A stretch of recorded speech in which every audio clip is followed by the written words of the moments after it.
Assalamualaikum warahmatullahi wabarakatuh. Apa kabar sobat sobter semuanya? Semoga kita semua dalam keadaan sehat jasmani dan rohani, tidak kurangan satu apapun. Oke, sebelum dimulai ceritanya seperti biasa, bantu dulu tekan tombol like dan berkomentar juga ya Tuan dan Anak. Oke, kita lanjutkan saja ceritanya. Senin, tanggal 14 April tahun 2025. Bab 3429. Jangan jelaskan padaku. Bab 9451 sampai dengan bab 9455. Saat Gu Qiuyi masih tenggelam dalam kebahagiaan mencium Ye Chen, berita Tawana mencium penari itu dengan penuh gairah sudah menjadi topik hangat dalam pencarian hiburan di seluruh dunia. Untuk sementara waktu, seluruh dunia gempar. Semua orang tahu Tawana punya sifat pemarah, tetapi tak seorang pun pernah melihatnya begitu bebas. Lagi pula, dia punya pacar. Setelah menonton video langsungnya, banyak penggemar bertanya-tanya, apakah Tawana terlalu mendalami perannya? Kalau mereka terlalu asyik dengan lakonnya, wajar saja kalau mereka berinisiatif berpelukan dan berciuman. Lagi pula, lagu itu sendiri adalah tentang reuni sepasang kekasih setelah berpisah. Kalau saja dia tidak begitu tenggelam dalam lakonnya, pertunjukan panggung semacam ini akan menjadi agak terlalu tak terkendali, dan bahkan para penggemar barat pun akan merasa sulit untuk mengatasinya. Agen Tawana tidak sabar menunggu Tawana menyelesaikan penampilannya untuk membahas masalah tersebut dengannya. Jadi ia segera membuat persiapan untuk menangani situasi tersebut. Ia berkomunikasi dengan semua media yang bekerja sama dan segera mengeluarkan siaran pers, menyalahkan semua perilaku Tawana di panggung pada lagu tersebut, dengan mengatakan bahwa ia memang tenggelam dalam cerita yang disajikan oleh lagu Mandarin tersebut dan tidak dapat melepaskan diri. Itulah sebabnya ia sangat mendalami peran tersebut. Agar netizen mancanegara tidak salah paham dengan isi lagu tersebut, ia pun secara khusus mencari penulis yang fasih berbahasa Mandarin untuk menuliskan artikel ringan untuk lagu tersebut. Dalam artikel ringan tersebut, latar belakang cerita lagu Assassin diterjemahkan dan dianalisis kalimat demi kalimat. Bahkan kisah sejarah Jing ke membunuh Raja Qin pun dipopulerkan kepada netizen mancanegara. Lagu Assassin merupakan ciptaan sekunder yang berdasarkan kisah Jing Ke yang membunuh sang pangeran. Awalnya, tidak ada wanita yang terlibat dalam pembunuhan Qin oleh Jing Ke, jadi tidak bisa dijadikan lagu cinta. Oleh karena itu, sang penulis lirik mengarang cerita tentang seorang pembunuh, menambahkan kisah cinta dan akhir yang sempurna di dalamnya. Artikel lunak itu juga mengatakan bahwa cerita tentang pembunuhan Jing Ke terhadap sang pangeran telah beredar di Tiongkok selama lebih dari 2000 tahun.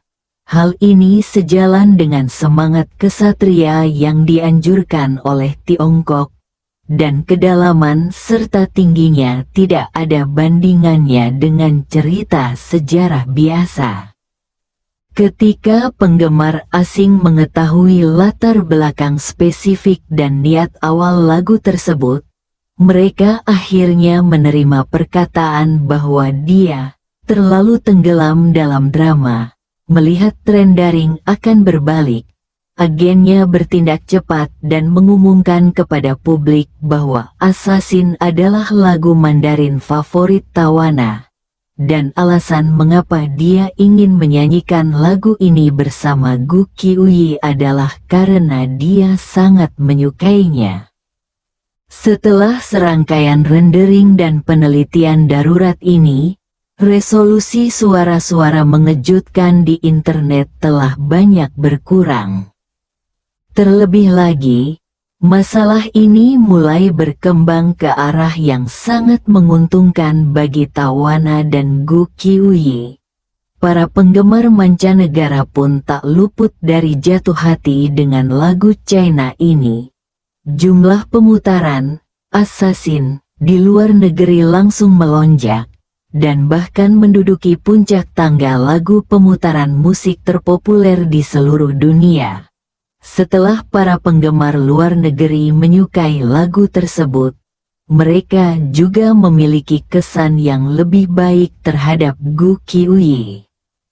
Adapun Tawana, tidak perlu disebutkan, dia adalah bintang yang sangat besar, tetapi dia masih bisa begitu berdedikasi di atas panggung. Ia hanyalah seorang panutan di kalangan penyanyi, dan penggemarnya yang menyukainya langsung semakin menyukainya. Tetapi saat ini, Trevor, yang berada jauh di Amerika Serikat, baru saja bangun dan bersiap untuk menghadiri pelatihan tim. Tiba-tiba, ia melihat berita tentang konser Tawana di internet. Saat dia mengkliknya, dia langsung menebak bahwa pria bertopeng yang menari sambil membawa pedang itu pasti Ye Chen. Tawana menciumnya dengan penuh gairah, bukan karena ia terlalu tenggelam dalam perannya, tetapi karena ia penuh cinta padanya. Hal ini membuat Trevor merasa sangat tidak nyaman. Faktanya, dia berada di bawah banyak tekanan saat pertama kali bersama Tawana. Pertama-tama, kisah cinta Tawana benar-benar terlalu berantakan. Siapapun yang jatuh cinta padanya akan mendapat tekanan dari media dan publik. Kedua, kemampuannya menghasilkan uang memang tidak sebaik Tawana, dan ia akan diolok-olok sebagai gigolo sampai batas tertentu.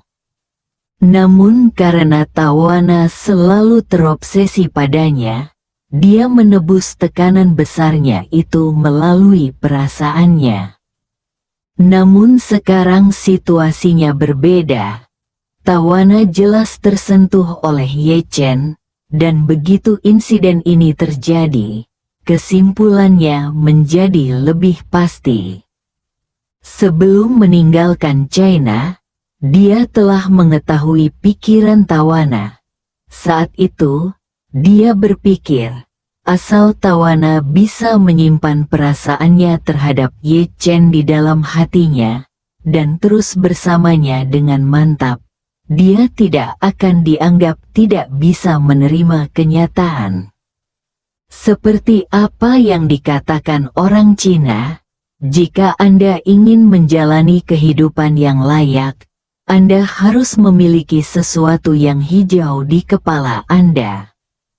Namun, ia tidak pernah menyangka Tawana akan membiarkan dirinya pergi seperti ini tidak lama setelah ia meninggalkan China. Dia menonton video di ponselnya dan tidak bisa menahan diri untuk tidak menggeram marah. Apakah dia tidak pernah memikirkan perasaanku ketika dia mencium Ye Chen di atas panggung di depan puluhan ribu orang? Orang lain tidak tahu siapa dia. Tetapi bisakah aku tidak tahu? Orang lain tidak tahu seperti apa mentalitasmu. Tidak bisakah aku tahu? Trevor tidak dapat menahan emosinya dan tanpa sadar air mata pun mengalir di wajahnya. Dia bahkan menemukan sebuah perusahaan perhiasan yang sangat terkenal dan meminta mereka untuk membantunya membuat cincin berlian khusus untuk lamarannya. Bagaimanapun, Tawana secara implisit telah menyetujui lamarannya di pesawat pribadi miliknya. Namun dalam situasi ini, Trevor sedang berjuang. Dan Tawana di atas panggung benar-benar tenggelam dalam konser pertamanya di Yanjing. Karena dia mencium Ye Chen, dia merasakan kelegaan yang belum pernah terjadi sebelumnya di hatinya. Sehingga dalam pertunjukan berikutnya, dia dapat dikatakan telah tampil melampaui level biasanya. Setiap lagu yang dinyanyikannya lebih bagus daripada lagu sebelumnya. Bahkan lebih bagus daripada CD yang direkam di studio rekaman. Para penggemar sangat gembira dan merasa bahwa tiket konser tersebut sepadan dengan setiap sen yang mereka keluarkan karena mereka dapat menyaksikan penampilan panggung terbaik Tawana. Dan Tawana benar-benar bekerja keras. Dia ingin membuat konser ini menjadi yang paling sempurna dalam karir menyanyinya. Tidak diragukan lagi. Dengan cara ini, konser ini akan terus menyebar di internet, terus mengumpulkan popularitas, dan lebih banyak orang akan melihat adegan dia berciuman dengan Ye Chen. Dia merasa bahwa ini adalah hal yang sangat sejuk dan menenangkan baginya. Ketika dia selesai menyanyikan lagu terakhir dan mengucapkan selamat tinggal kepada penonton, dia begitu gembira hingga air mata kembali mengalir di matanya. Dia memegang mikrofon dan berkata dengan suara tersedak, "Terima kasih, terima kasih semuanya, terima kasih seluruh staf, terima kasih Yanjing. Ini adalah penampilan paling sempurna yang pernah saya lihat dalam hidup saya. Saya rasa akan sulit untuk melampauinya di masa mendatang. Saya harap kalian menyukai penampilan ini. Terima kasih sekali lagi atas dukungan kalian. Terima kasih semuanya." Puluhan ribu penonton bersorak kegirangan. Tawana, dengan air mata di matanya, melambaikan tangan kepada hadirin dan melangkah kembali ke panggung, sambil berteriak lagi, "Terima kasih, semuanya, selamat malam, semuanya, selamat tinggal." Kemudian dia membungkuk dalam-dalam, lift perlahan turun, dan pita-pita warna-warni yang tak terhitung jumlahnya jatuh dari langit, menciptakan efek visual yang sempurna. Banyak penonton yang sangat tersentuh dan menangis saat menyaksikan Tawana menghilang dari panggung. Tepuk tangan, sorak-sorai dan teriakan terus berlanjut tanpa tanda-tanda akan mereda. Begitu Tawana turun dari lift, agennya yang sudah menunggu di sana tak kuasa menahan diri untuk bertanya kepadanya, "Tawana, apa yang sedang kamu pikirkan? Kamu melakukan tindakan yang kontroversial di depan puluhan ribu orang. Tahukah kamu bahwa seluruh dunia sedang membicarakan perilakumu?"